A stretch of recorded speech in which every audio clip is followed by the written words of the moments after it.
Jabar yang tidak bersekolah jumlahnya 658.831, dropout 164.000, lulus tidak melanjutkan 198.000, dan belum pernah bersekolah 295.000. Jadi saya pikir Pak Gubernur punya tanggung jawab moral untuk menyelesaikan masalah besar ini dengan kajian yang mendalam daripada mencoba satu ide kebijakan tanpa dasar yang terhormat Dr. Gamal, narasi Anda itu politis, sinis, dan provokatif. Seolah-olah KDM lebih mementingkan anak nakal ketimbang 650.000 anak putus sekolah. Tapi bukan begitu konsepnya, Pak.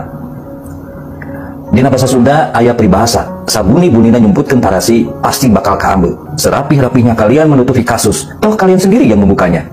Kalau memang benar ada 650.000 anak putus sekolah di Jawa Barat, tentu itu ada di 2 periode Kang Aher dan 1 periode Kang Emil. Karena mustahil KDM yang baru menjabat 100 hari serentak 650.000 anak putus sekolah. Tentu itu di masa kepemimpinan Kang Aher dan Kang Emil. Pertanyaannya, kenapa kok baru sekarang ribut soal 650.000 anak gak sekolah? Angka itu kan bukan muncul tiba-tiba pas KDM dilantik.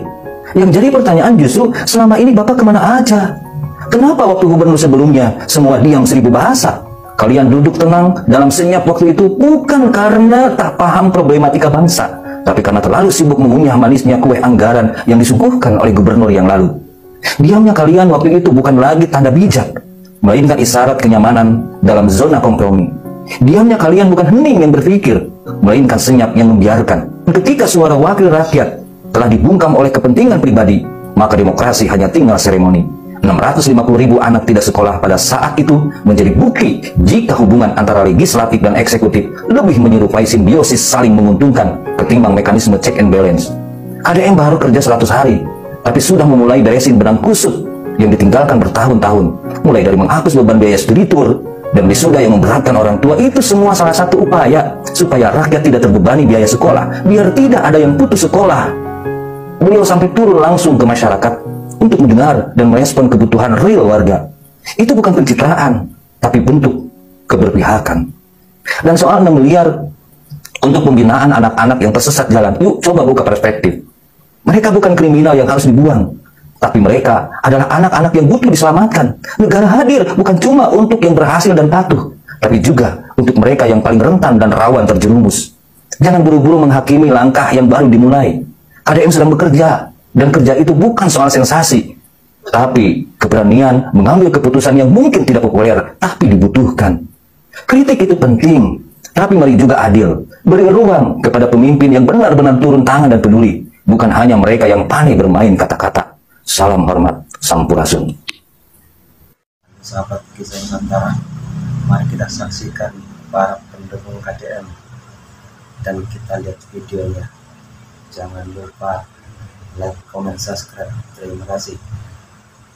Ya, yang kami masukkan itu di Undang-Undang Perlindungan Anak di pasal 76H itu kan jelas-jelas melarang pelibatan anak-anak untuk kegiatan militer.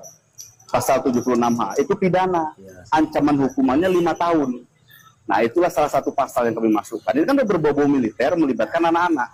Nah, kurang lebih seperti itulah yang perlu dikaji oleh Bang Kadel. Itu kan pasal 76 itu apabila anak mengikuti atau didik seperti militer itu latihan tempur ini dan itu ya nggak boleh yang itu. Kalau untuk di barak militer itu untuk disiplin, biar disiplin waktu itu, bukan disuruh ini suruh itu gitu, enggak. Aduh, kamu harus dipelajari tuh pasal itu ya, jangan cuma baca doang kamu nggak jelas ini jadi. Aduh, jangan bikin malu warga Jabar ini. Gedek saya lihatnya, setan.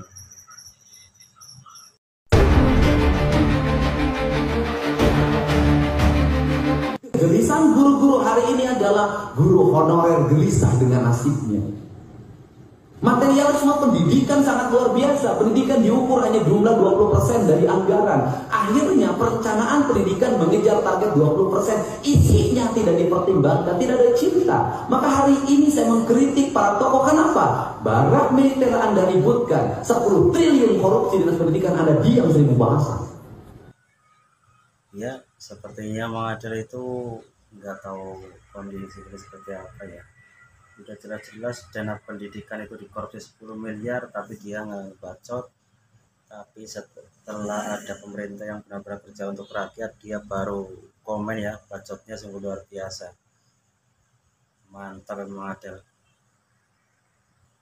Tuh kan dilaporin, makanya jangan mentang-mentang manjang duit, banyak follower, banyak subbreaker, akhirnya dilaporin kan. Salah sendiri kenapa kerja gak ngikuti aturan main. Kerjaan gubernur itu harusnya duduk di kursi yang empuk sambil lihatin anak-anak tawuran, mabuk-mabukan, malam keluyuran sambil ngobat. Jangan kerja ngikutin keinginan rakyat. Ngerti gak sih SOP jadi pejabat di Konoha? Hah? Betul sekali Mang ya. Harusnya tuh pejabat Indonesia tuh seperti yang lain, duduk di kantor, ngawasin dana proyek, ntar keluar berapa saya cari berapa gitu, dapat 20% kan lumayan tuh setiap anggaran turun tuh. Emang harusnya begitu sih. Kalau kayak KDM kerja untuk rakyat mah ya pastilah ada yang mau ngelaporin yang ini ya, itu ciri-cirinya orang kepengen negara hancur, itu negara goblok itu kalau aduh negara kayak gini ya bisa habis semua tuh, negara bisa habis itu, bisa bukan Indonesia lagi nih. Karena pejabat kita itu bukan kerja untuk rakyat selama ini, yang ada kerja untuk kepentingan keluarga. Iya, tujuannya menjabat itu nggak ada lain. Karena ya dana di sana itu enak banget, seger banget tuh, dananya mantap tuh, cair anggaran sekian miliar, 20%-nya lumayan, dana aspirasi, pokoknya ya gak usah kerja lah untuk rakyat seperti yang kayak kemarin-kemarin aja tuh. Iya, aduh, otaknya di mana ini Bang Adel ini? Nggak ada otaknya kali. Gedek. Baru KDM belum ada selama ini pemimpin kayak dia.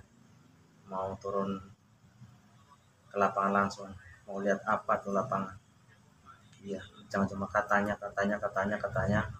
Terima anggaran ini nih, beres proyeknya nggak tahu ada apa enggak. Itu selama ini kayak gitu. Salam Aras. Assalamualaikum warahmatullahi wabarakatuh. Selamat pagi ya. Yang pertama ya, saya ingin menanggapi tentang acara debat tentang kebijakan Pak Deddy Mulyadi ya, memasukkan anak-anak nakal ke Dodik ya, ataupun kalau kata orang ke barak ya, ke barak tentara katanya. Ya, satu hal kalau kita lihat program ini ya diselenggarakan di awal tahun 2025. Ini belum ada anggarannya nih, belum dianggarkan ini. Pasti ini pakai dana pribadi beliau. Ya. Kalau pakai dana pribadi beliau ya yakin saya pasti ada ya. Karena kalau orang maju gubernur habis miliar ya, kalau Pak Deddy tidak ya.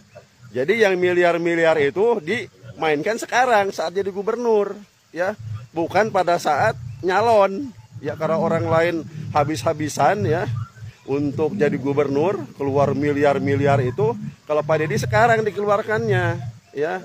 Itu yang pertama. Yang kedua, saya tergelitik hati saya ya masalah ucapan dari Pak Adel nih ya, yang kontra sama kegiatan beliau. Dia menyampaikan bahwa kegiatan itu hanya mengakomodir keinginan gubernur dan orang tua, tidak mengakomodir keinginan anak. Ini anak nakal bos ya, bukan anak-anak yang biasa.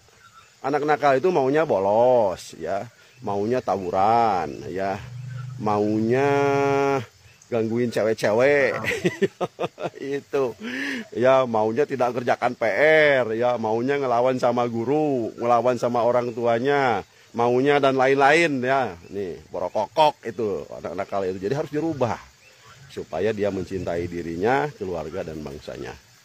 Ya, dan saya sekarang berada di kebun ya, di kebun, dan ini ada kolam ikan.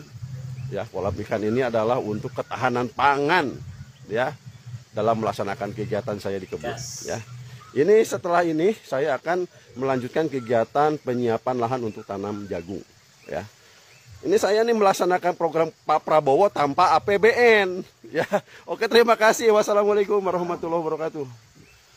Teruntuk Bapak Adel Setiawan yang katanya orang tua murid yang gak setuju sama program barak militer Kang Deddy Mulyadi. Aduh, Bapak Adel ini kenapa sih? Ada sentimen apa sih Pak sama militer? Kayaknya anti banget tuh sama militer. Sampai-sampai bawa pasal tuh seakan-akan anak-anak itu disiksa di barak militer. Iya Pak Adel, saya tahu banyak banget opsi buat penanganan anak-anak nakal yang harusnya bisa dilakuin sama pemerintah. Tapi masalahnya yang mau gerak ya cuman Kang Deddy Mulyadi. Itu solusi nyata yang dilakuin sama pemerintah. Lagian kok saya lihatnya ibu-ibu di sebelah Bapak kok jauh lebih pinter Ya walaupun kata Pak Adil si ibu ini gagal didik anaknya, udah nyerah. Tapi kok faktanya si ibu ini jauh lebih tahu gitu psikologis anak. Ya karena selain lingkungan keluarga, lingkungan sekolah dan sebagainya juga mempengaruhi Pak Adel. Susah dikontrol anak-anak kayak gitu, namanya pergaulan. Ya makanya udah bener banget dikirim ke barak militer, dikasih pelatihan. Bukan disiksa, jadi nggak akan melanggar HAM. BTW besok-besok ya nggak usah pakai batik kuning, batik merah dipakai. Kalau ngelihat statementnya Pak Adel ini ya, gue jujur sangat-sangat penasaran gitu.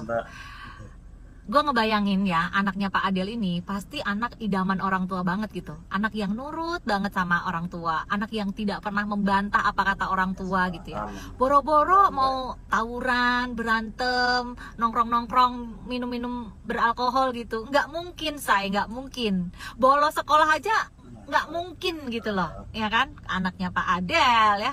Pak Adel nggak pengen buka kelas gitu Pak? Coaching gimana caranya mendidik anak yang baik dan benar gitu ya Pak. Kalau buka kelas saya mau ikut Pak Adel. Ngeri, anjing ngeri. Orang tua murid laporkan Deddy Mulyadi ke Komnas HAM. Terus anu lucuna si anjing teh ngomong bahwa Deddy Mulyadi teu ngarti falsafah pendidikan, tidak memanusiakan manusia. Monyet, lamun tidak memanusiakan manusia mah moal mungkin atuh Deddy Mulyadi boga kepedulian, kepekaan terhadap siswa anu bermasalah hayang dididik menjadi pribadi nu lebih baik. Ari sia cik atuh goblok lamun berstatement teh pake otak sia. Ayeuna siswa atau siswi nu bermasalah dibawa ka barak dididik lagi pasti sesuai usiana atuh anjing. Moal mungkin disarwakeun jeung Tamtama jeung Bintara mah teu mungkin sia teh. Tolol sia mah anjing. Ditinggali-tinggali teh bener-bener anjing sia mah tipikal orang tua nu lembek anjing nu hayang budak sia teu boga mental nu kuat. Menye-menye anjing sia mah cuh rujit bagong. Ini bukan anak-anak nakal yang masuk barak TNI ya. Bukan. Ini adalah anak-anak muda yang siap mengabdi untuk bangsa dan negara. Tetap semangat. Merah putih harga mati. Apapun hasilnya. Tetap berjuang. Habis. Oke. Menurut Kak Seto bagaimana ini? Sangat luar biasa. Wajahnya ada wajah pelanggaran HAM nggak kira-kira?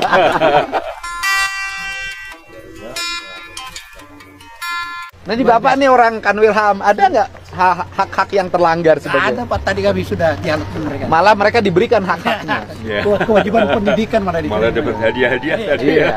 Kan karena problemnya ini kan sekarang ini satu guru kalah sama murid, dua orang tua kalah sama anak, ya kan? Di jalan juga petugas kalah sama mereka, karena petugasnya kalau keras jadi masalah. Ini kan hal terjadi seperti ini karena semua orang ragu bertindak, takut salah.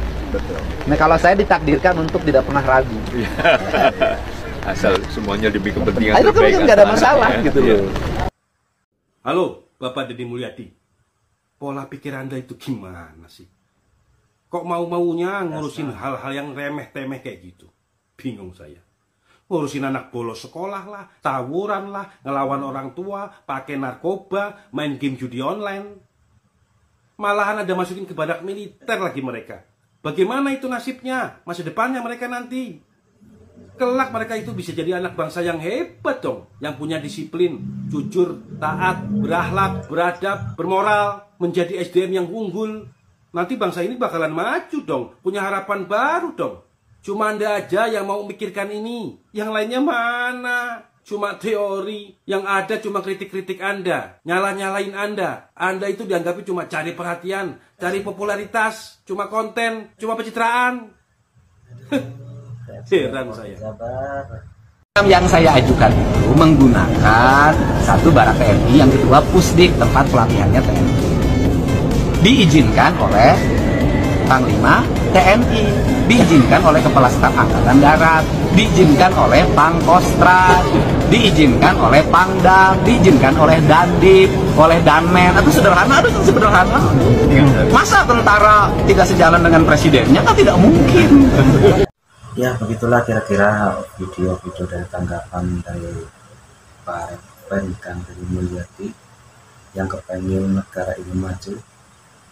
Begitulah si Mang Adel mungkin kepengen dihujat seluruh orang Indonesia ya. Jadi kelihatan bodohnya dia, maunya dia negara bodoh tuh. Salam kisah Nusantara, terima kasih.